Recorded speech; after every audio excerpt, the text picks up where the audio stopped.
What did you make of what President Putin had to say yesterday? He's desperate, and all of us were winning. This is a good side to it. The bad side that he's actually, instead of thinking how to get out of this war, how to preserve lives of his Ukrainian Russians, he's bringing it all up and trying, to intimidate all of us. I believe it won't work. Desperate men do desperate things. Sure. We just believe and we hope that there are some forces around him who will be able to tell him that, we are going to nowhere. We're going down and we're bringing the whole nation with us. How concerned are you about him talking about nuclear weapons and the fact that he wasn't bluffing? I mean, you're next door. When somebody's saying that I'm not bluffing, it's the first sign that they're actually bluffing. Otherwise, they would do something like prepare the nuclear arsenal. They're not doing that, which means that he's trying to find what is the magic Wunderwaffen, magic wand, which will allow him to get out of this situation, because he's deeply, deeply in troubles. And look at what's happening on the streets of Moscow, St. Petersburg, in many cities. More than 1,000 people already been taken by police in these protests. All the tickets are bought out, and people are trying to avoid this war for understandable reasons, because we will fight to the death. We will lose so many people, but we'll try to get as many of them as we can. He talked also about partial mobilization of previous military personnel. Was that a surprise for you? No, we expected actually him to go for the whole mobilization. It would be disaster for both of our nations, because we will be talking about millions of people brought to the battlefields. But who knows what the partial mobilization in his case. His minister was talking about 300,000 people. How can we control it? He can bring whatever he wants. And actually he was doing it, hiding this mobilization from the cameras. He was doing it all the way in. We were trying to have inmates from the jails. Everybody they can throw into this meat grinder. This partial mobilization potential bigger than that, as you were saying, does that push the end of the war further away? You might say so. We actually believe that the people is not a big issue. The equipment now, this modern war, it's not like the one wall of the men fighting with the axis against another one. That's the problem is that these people are not trained, the people are not equipped, and they're not there yet. They have to be mobilized. They will come to the battlefields in 3 weeks, maybe in a month, unprepared, unmotivated. The people saying that you can actually buy willingness of somebody to kill somebody, but not actually to die for the money. So this is the difference between our very motivated forces, which are now on the wave of success, and the forces which he will be throwing in the grinder wave after wave. How is Ukraine going to react to this latest threat? What we already said, and the President Zelensky said that we will do it's not changing our plans, that's first. We will do what we have to do to preserve our population against possible, hopefully not probable, but possible nuclear strike. We are preparing for that. We have already, even gas masks being disseminated around the Ukraine. So we're preparing our infrastructure in case he would go for something stupid like that. But it's not changing our plans. We will just adapt them to the situation. So you're preparing for a potential We're preparing for strike. everything, yes. Gas masks enough for that? No, it's not enough. With the medicines, special medicines, the infrastructure, how we disperse people. So we are doing that. Very unfortunate. We are one of those, a couple of nations who actually know what is that nuclear threat, what is after Chernobyl. We've been suffering since then, all the 30 plus years. So we know what is that. Do you think he would be desperate enough to do that, or do you think that he's saber-rattling? I believe that he is saber-rattling, but at the same time, he might take into consideration that his arsenal might not work, all of it. I mean, he expected that this is Wunderwaffen.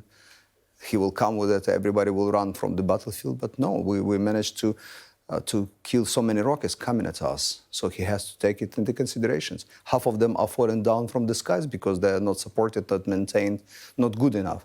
So I believe the people around him, especially military experts, will tell him that this is risky. It doesn't mean that we will win.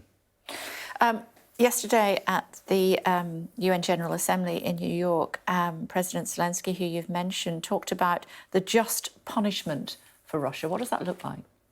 First is sanctions. This is a civilized way of punishing the aggressor. And that's what's something the whole world already settled in. So we believe that we still have to go and isolate Russia to the point when internal forces will change the situation. We're not going to change the Russian system for themselves. They have to take care of what they are not happy with in their own nation. But isolate this is disease. We have to isolate this tyranny from the rest of the world. We're bound to be there geographically, you don't.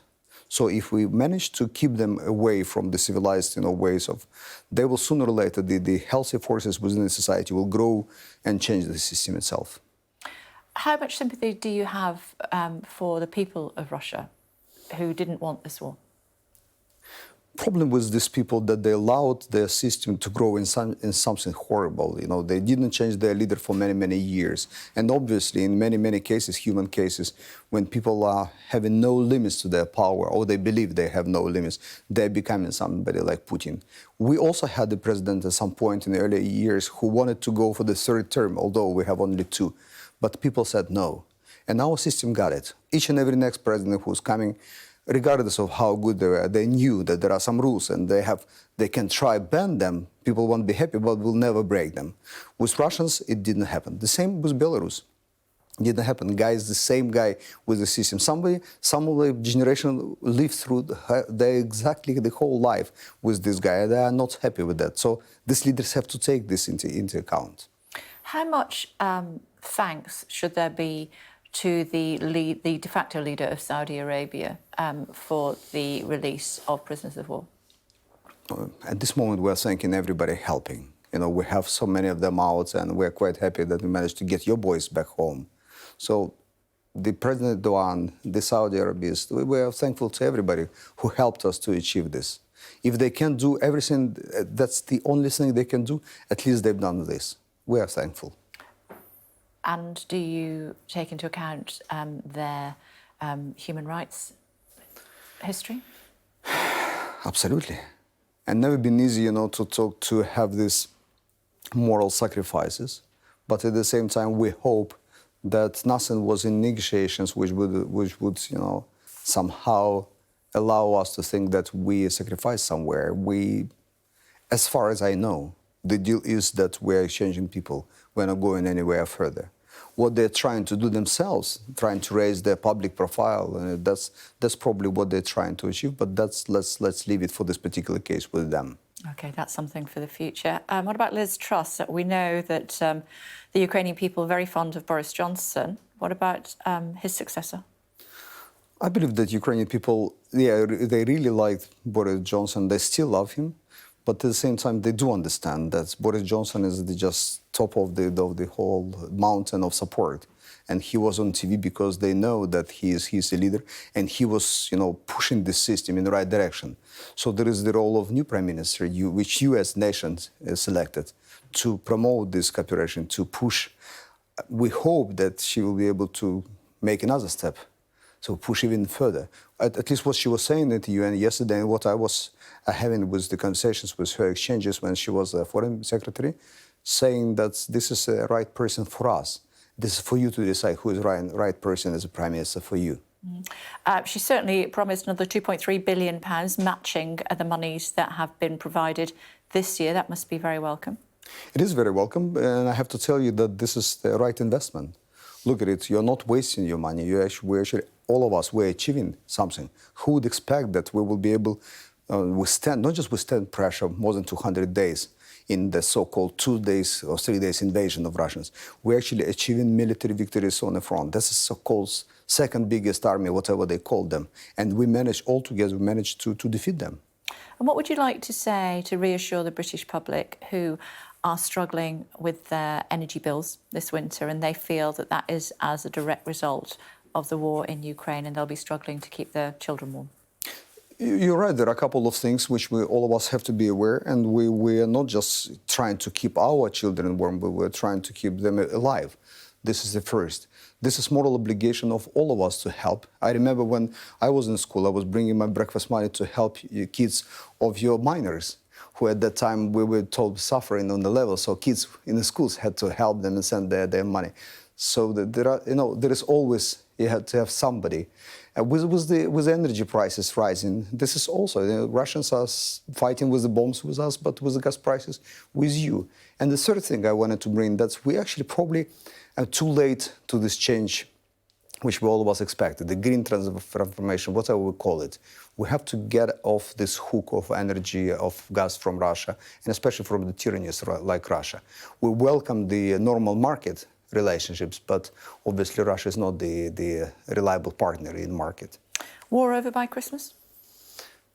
Yeah, I'd love to, but probably 2023. Yeah, you don't think it's going to be over by Christmas? If anything changes dramatically, not even on the grounds, because we are pushing, but we respect the enemy. We understand that they're strong, that they have huge army, they have huge stockpiles of ammunition and everything. Something changes in Russia, the war will be ended in a day. But if it doesn't end now, we will push them until we reach our boundaries. And again, nobody is threatening Russia. They have no moral or any other right to use or even threaten with nuclear weapons. Nobody is threatening them. It was good to see your First Lady here, paying her respects to Her Majesty Queen Elizabeth. Have you spoken to your President of late? How's he doing? He's doing fine, especially when he sees that, it's working. And the support is here. And more leaders are actually joining the club of EU and US and trying, sort of stiffening up their spines and coming with more assistance and good words and political and economic support. So we are happy that this is happening, and we're opening up again. We're open up for business. Our delegations start to go outside like this. The First Lady and the Prime Minister was with her. So we were talking again about trade deals, like with you, the new digital trade agreement. So things are start rolling again.